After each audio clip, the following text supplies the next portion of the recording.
नमस्कार, आप देख रहे हैं सबसे बड़ा मुद्दा। मैं हूं आपके साथ राहुल राजपूत। उत्तर प्रदेश की राजनीति में अमेठी सीट को लेकर सबसे ज्यादा चर्चा देखने को मिल जाती है। कांग्रेस नेता अजय राय के बयान के बाद से तो एक बार फिर मुकाबला स्मृति ईरानी बनाम राहुल गांधी बनता दिख रहा है।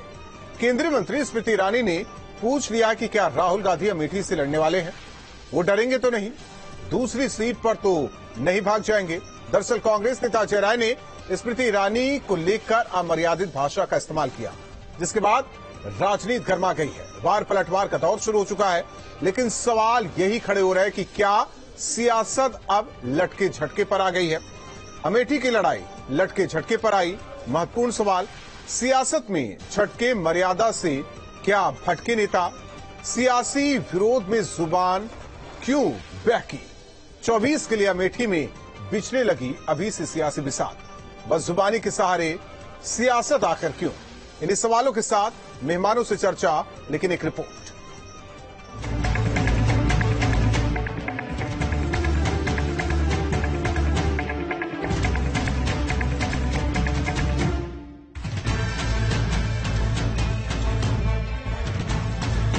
यूपी में कांग्रेस के दिग्गज नेता अजय राय ने केंद्रीय मंत्री स्मृति ईरानी को लेकर विवादित बयान दिया है। उन्होंने कहा कि स्मृति ईरानी अमेठी में लटके झटके दिखाकर चली जाती हैं। लगभग जहां लोगों ने वहां बताया कि आधे से ज्यादा कल कारखाने बंद पड़े। स्मृति ईरानी केवल आती हैं लटके झटके देकर के।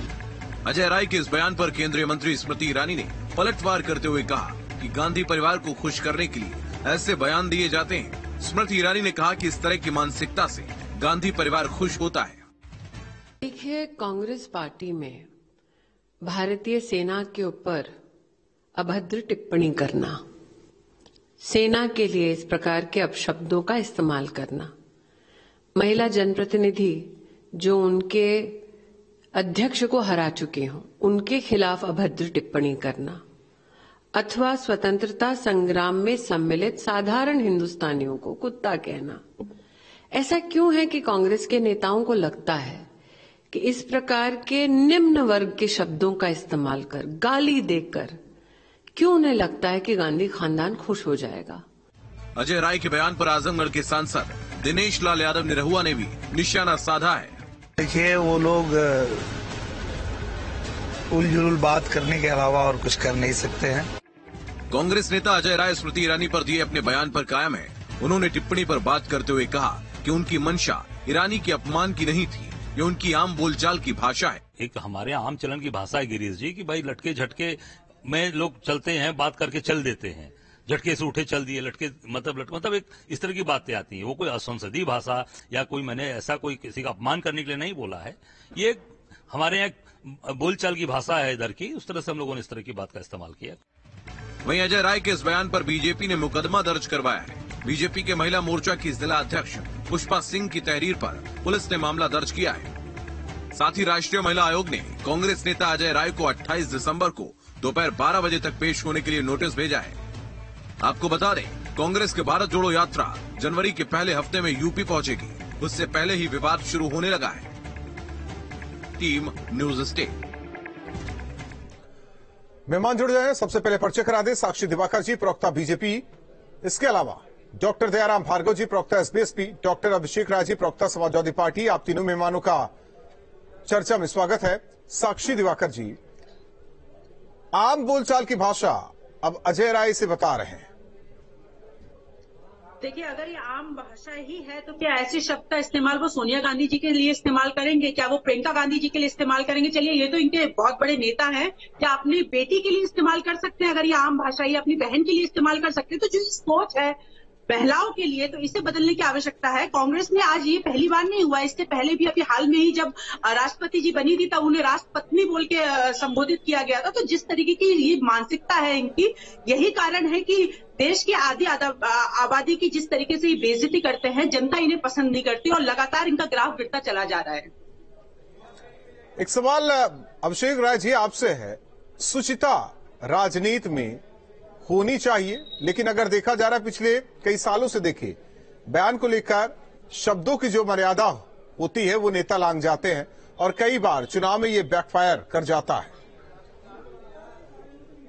राहुल जी, देखिए हम समाजवादी पार्टी के लोग हैं हमें समाजवाद में विश्वास है, हम एकदम मर्यादित भाषाओं में विश्वास रखते हैं। देखिए, मतभेद हो सकते हैं, मनभेद नहीं होना चाहिए। हमारे वैचारिक मतभेद हैं, ऐसा नहीं कि भारतीय जनता पार्टी चाहे साक्षी जी हो, उनका मेरा कोई विद्वेष है, लेकिन हमारी विचारधारा अलग है, साक्षी की विचारधारा अलग है। तो ये विचारधारा की लड़ाई है। इसमें कहते हैं मर्यादा हमेशा रहनी चाहिए, शब्दों का चयन उचित होना चाहिए। हमेशा हम इस बात को एकदम वो कहते हैं। देखिए, पढ़े लिखे समाज में और आज जिस तरह से विश्व जागरूक हो रहा है, भारत जागरूक हो रहा है, उसमें कहते हैं पढ़े लिखे समाज में, और हम लोग जैसे चैनल में बैठ के डिबेट करते हैं, सारी बातें होती है, हमें मर्यादित शब्दों का प्रयोग चयन और करना चाहिए। और इस मामले में समाजवादी पार्टी का स्टैंड बहुत क्लियर है। इसमें हम कहीं भी किसी चीज को बढ़ावा नहीं देते।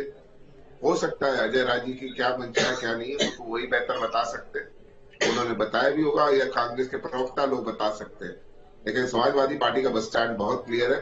वो किसी भी महिला, किसी भी दलित शोषित समाज या कहते हैं चाहे कोई भी वर्ग हो, चाहे सवर्ण वर्ग हो, चाहे पिछड़ा वर्ग हो, चाहे दलित वर्ग हो, हम किसी के साथ इस तरह का अन्याय, इस तरह की बातें वो शोभित नहीं करती, जिस तरह की बातें हमने सुनी। हालांकि आपको लगता है कि समाजवादी पार्टी के नेता बहक नहीं जाते, गलत जुबान का इस्तेमाल नहीं करते, वो तो बीजेपी बेहतर तरीके से बता सकती है। भार्गव जी, जुबान क्यों नेताओं की बहक जाती है रहते रहते?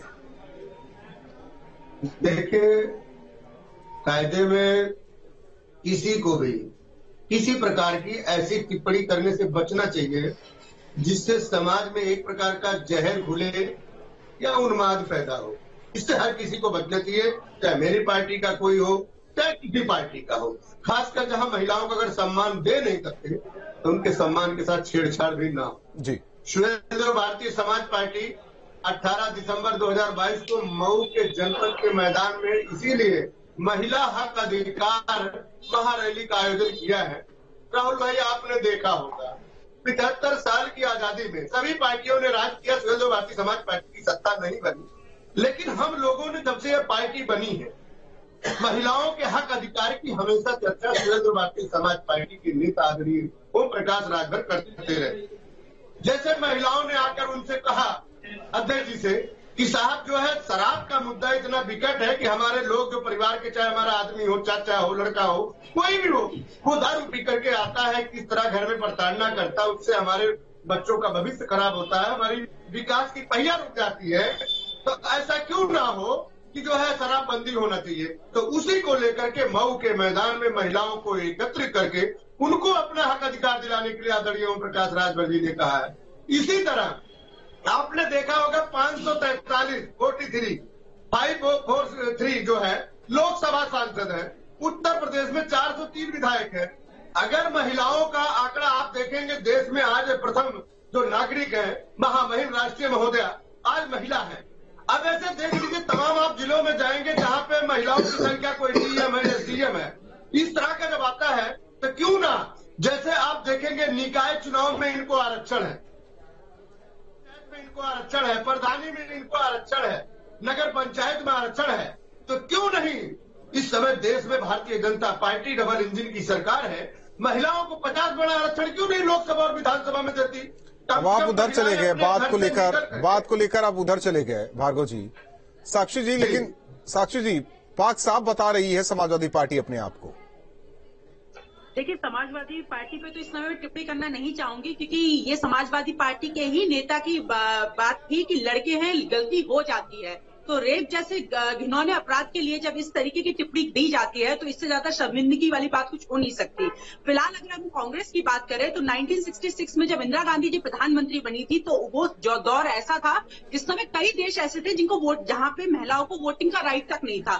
तो जब उस समय प्रधानमंत्री हिंदुस्तान को एक महिला के रूप में मिली थी और बहुत सशक्त प्रधानमंत्री बनी थी, उसी पार्टी की आज जो स्थिति हो गई है 30-40 वर्षों बाद, तो यही कारण है कि आज इसका पतन होता चला जा रहा है। अभी 1 साल पहले ही एक नारा आया था, लड़की हूं लड़ सकती हूं, और 50% सीटें उन्होंने महिलाओं के लिए आरक्षित की थी अपनी कांग्रेस ने यहाँ उत्तर प्रदेश में। वहां पे जब नेता इस तरीके की बातें करते हैं तो इससे उनका जो कथनी और करनी में अंतर है वो उसका साफ पता चल जाता है। बीजेपी क्या चाहती है कि अमेठी से चुनाव लड़े राहुल गांधी? इंतजार तो किया जाए। उन्हें अगर उन्हें अगर डर नहीं है, उन्हें लगता है कि जनता उन्हें एक बार और झटके नहीं देगी, तो वो जरूर लड़े। नहीं, कई सवाल दाग दिए स्मृति ईरानी ने, कई सवाल दागे राहुल गांधी से। भागेंगे तो नहीं, सीट बदलेंगे तो नहीं, अमेठी से चुनाव तो लड़ेंगे। जनता एक बार उन्हें झटका दे चुकी है और दोबारा अगर वो झटका खाना चाहते हैं तो अमेठी से दोबारा आ सकते हैं लड़ने। बेहतरीन कार्य हुआ है पिछले 5 वर्षों में। और स्मृति जी की अगर बात की जाए तो 2014 से ही वो वहां की जनता के बीच में उनके सुख दुख में शरीक रही है और यही कारण जनता ने उन्हें पसंद किया। अजय राय ने तो यही कहा कि वहां कल कारखाने बंद हैं, कोई विकास का काम नहीं हुआ, फिर उन्होंने शब्दों का इस्तेमाल किया और कहा कि वो चली जाती हैं। देखिए, उन्होंने ये भी कहा कि संजय गांधी, राहुल गांधी, राजीव गांधी, सब पूरा गांधी परिवार वहां से लड़ा है, वहां से सांसद रहा है। जब पूरा गांधी परिवार वहां से लड़ा है, वहां पे विकास कार्य किए, तो हार क्यों गई? इस बात का उन्हें देखना चाहिए कि किस वजह से हार गई। अगर कार्य यही होते, अगर वहां की जनता के लिए उनके सुख दुख में साथ में खड़े ही होते गांधी परिवार, तो आज स्मृति जी वहां के सांसद नहीं होती। जनता ने पसंद ही स्मृति जी को इसलिए किया क्योंकि वो जनता के बीच में रहती है, वहां के सुख दुख में उनके साथ देती है। अभिषेक राय जी, आप तो सुचिता की बात कर रहे थे कि समाजवादी पार्टी के नेता गलत बयानबाजी नहीं करते। उदाहरण तो दे दिया साक्षी जी ने, न जाने ऐसे कितने उदाहरण है जो मैं खुद नहीं बोलना चाहता जी। मैं आपको ज्वलंत एग्जाम्पल देता हूँ। अभी रायबरेली की घटना देख लें और इनके मैं अधिकारियों का नाम बता देता हूँ, जयपाल वर्मा और राजेश श्रीवास्तव। ये कहते हैं ना, जो रेप के विक्टिम था उसका पैसा हजम कर गए, इसी सरकार में हजम किया। तो ये कहते हैं ना, साक्ष्य को प्रमाण की जरूरत नहीं होती। और कितने साक्षी महाराज जी को ले लीजिए, कितने एग्जाम्पल मैं देता चला जाऊंगा, बता नहीं पाएंगे। मैं नेताओं के नाम गिनाते चला जाऊंगा, भारतीय जनता पार्टी के चिन्मयानंद जी को ले लीजिए, नाम गिनाते चला जाऊंगा। इनके सांसद हैं, विधायक हैं, नाम गिनाते चला जाऊंगा और वो नाम कहते हैं ना, रुकते नहीं है। लेकिन इनकी सरकार में क्या हुआ, महिलाओं की साड़ी छींटते हैं ये जब वो पर्चा भरने जाती है। तो इस सरकार में क्या उम्मीद है, ये सबको पता है। तो एकदम कहते हैं ना, बहुत क्लियर कट बात है कि ये महिलाओं की कितना वो करते हैं, इज्जत करते, सारी चीजें करते। वादा क्या किया था, क्या करते। माननीय स्मृति ईरानी जी के लिए बस मैं यही कहना चाहूंगा, पहले सिलेंडर लेके घूमती थी उत्तर प्रदेश में कि 2013 में महंगाई डायन होती थी। आज एसी कमरे में बैठी हुई है, दिल्ली में मंत्री है, 2 बार से केंद्रीय मंत्री है और महंगाई के ऊपर वो कोई टिप्पणी नहीं करती। अमेठी की जनता ने उनको इसलिए जिताया था, टिप्पणी हो जाती है ना, वो जनता की बात कर रही है, व्यक्तिगत टिप्पणी हो जाती है। विकास श्रीवास्तव जी हमारे साथ जुड़ रहे हैं, प्रवक्ता है कांग्रेस की। विकास जी, चर्चा में आपका स्वागत है। सवाल इस बात को लेकर है कि बड़े नेता हैं अजय राय जी, पूर्वांचल के बड़े नेता हैं, कांग्रेसी बड़े नेता हैं। वो कहा जाता है कि पहले तोल फिर बोल, लेकिन ऐसी मतलब ये जुबान जो इस्तेमाल किया गया, हालांकि उनका कहना है कि तो आम बोलचाल की भाषा में इस्तेमाल होता है, हो सकता है कम से कम एक मंत्री के लिए, एक महिला के लिए उससे तो बचा जा सकता था। देखिए, महिलाओं का कांग्रेस पार्टी सम्मान करती है। स्मृति ईरानी की महिला है और एक सशक्त नेता के तौर पर भारतीय जनता पार्टी में इससे नकारा नहीं जा रहा है। स्मृति ईरानी जो अमेठी के सांसद हैं, अमेठी की जनता ने उनको अपना आशीर्वाद दिया है और जो जनता के बीच में, जो आम जनमानस के बीच में उनकी छवि है जी, उस छवि को स्पष्ट करने का प्रयास माननीय अजय राय जी ने किया। अगर आप इतने बड़े नेता को हरा करके अगर आप जीती हैं तो जिम्मेदारी भी आपकी उतनी ही बड़ी है।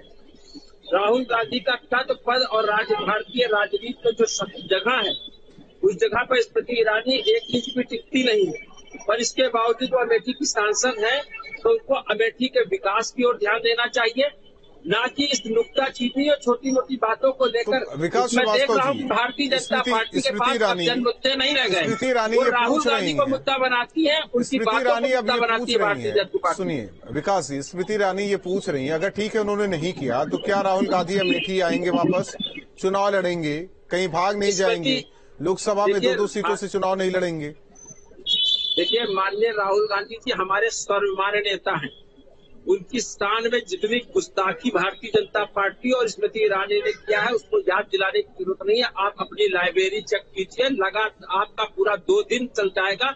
2 घंटे छोड़िए, 1 घंटे की डिबेट नहीं, आप 2 दिन लगातार दिखाते रहेंगे किस तरह भारतीय जनता पार्टी के ईमानदार और बड़े नेता जो बनते हैं, उन्होंने किस तरह बदजुबानी, अगर बदजुबानी उन्होंने की, चलिए मैं मान लेता हूँ बीजेपी ने बदजुबानी की, तो क्या कांग्रेस के बड़े नेता, बड़े चेहरे पूर्वांचल के, उन्हें ये बोलना चाहिए था? देखिए, जो बातें हैं वो बदजवानी में नहीं आती है। बदजवानी में और आम बोलचाल की जो भाषा है उसके बीच में अंतर करना पड़ेगा। गुजरात चुनाव में कांग्रेस के नेताओं की भाषा देखी गई। इसके अलावा राष्ट्रपति जब चुनी गई उसमें भी भाषा देखी गई। हाल ही में अभी मल्लिकार्जुन खड़गे साहब आपके अध्यक्ष, उन्होंने क्या कहा और अब अजय राय जी ने क्या कहा? देखिए, मोदी जी ने एक चुनी हुई सांसद रेणुका जी को किस तरीके से उपरखा कहा, किस तरीके से यूपीए की चेयरमैन जो भारत की राजनीति में जिन्होंने प्रधानमंत्री के पद को त्यागा, हमारी राष्ट्रीय अध्यक्ष नहीं है, सोनिया जी के बारे में क्या शब्द इस्तेमाल किया, आदरणीय राहुल गांधी जी के विषय में क्या बोला, आरएसएस के लोगों ने क्या बोला, बीजेपी के क्या लोगों ने क्या बोला, ये मैंने कहा ना, ये पूरे देश ने देखा है। और ये जो भाषा आम भाषा में बोलचाल को लेकर बनारसी भाषा में अगर कोई शब्द कहा गया है, जो कहा गया स्मृति ईरानी के लिए, वो सही है, आपके मुताबिक वो सही है। भारतीय जनता पार्टी को और सांसद महोदया को बीजेपी, साक्षी जी आप लोग उसकी विवेचना कीजिए, विवेचना कीजिए। कांग्रेस तो कहती रहेगी देश की एक और उस पर कायम भी रहेंगे। साक्षी जी जीती है तो महत्वपूर्ण सांसद बन के भी दिखाएं। साक्षी जी,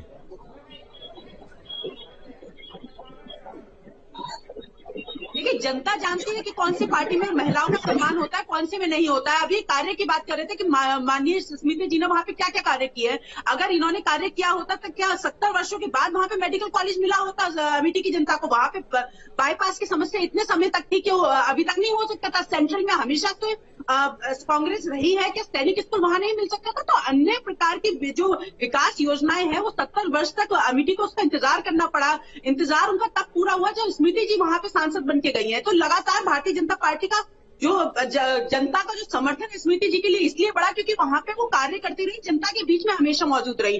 और मैं तो इनसे ये पूछना चाहती हूँ, अगर ये विकास कार्य की बात करते हैं, उत्तर प्रदेश जो कि देश का सबसे बड़ा राज्य है, वहाँ की सबसे ज्यादा पॉपुलेशन है, क्या यहाँ पे एक भी इंच नहीं होना चाहिए? सवाल इस बात को लेकिन सवाल का एक जवाब नहीं मिल पाया साक्षी जी की। विकास जी बताया कि इस बार 2024 में विकास जी आप विकास की बात कर रहे हैं, हम आपकी बात कर रहे हैं। 2024 में चुनाव लड़ेंगे क्या? देखिए, मैं राहुल गांधी जी का प्रवक्ता नहीं, मैं भारतीय राष्ट्रीय कांग्रेस का प्रवक्ता हूँ, उत्तर प्रदेश कांग्रेस का प्रवक्ता हूँ। ये फैसला आदरणीय राहुल गांधी जी करेंगे कि उनको क्या करना। पार्टी करेगी या राहुल गांधी जी करेंगे? पार्टी से बड़े हैं देखिए, या पार्टी सर्वोपरि है, पर पार्टी में जो लोग अपने आवेदन देते हैं, इच्छा देते हैं, पार्लियामेंट्री बोर्ड होती है, वो तय करती है कि कौन कहाँ चुनाव लड़ेगा।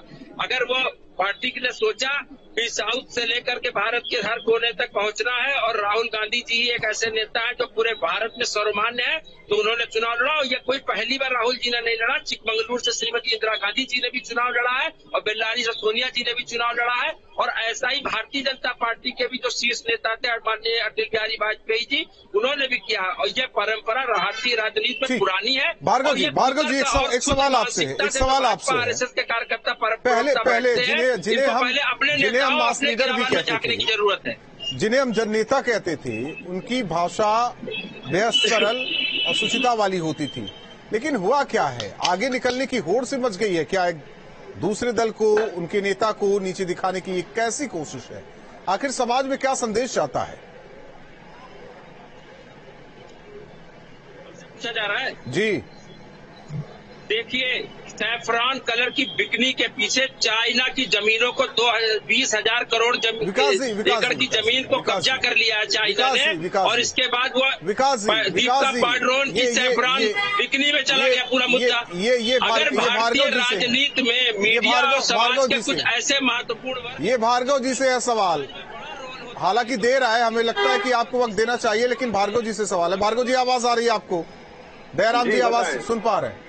आगे निकलने की होड़ क्यों बची हुई है सियासी दलों में कि जितनी बुर्जुबानी उतना बेहतर? देखिए राहुल भाई, भारतीय राजनीति में ये परंपरा पैटर्न चला आ रहा है और इसको बंद करना चाहिए। मैं तो कह रहा हूँ कि भारतीय जनता पार्टी की डबल इंजन की सरकार है, क्यों नहीं इस पर कोई कानून ला देती?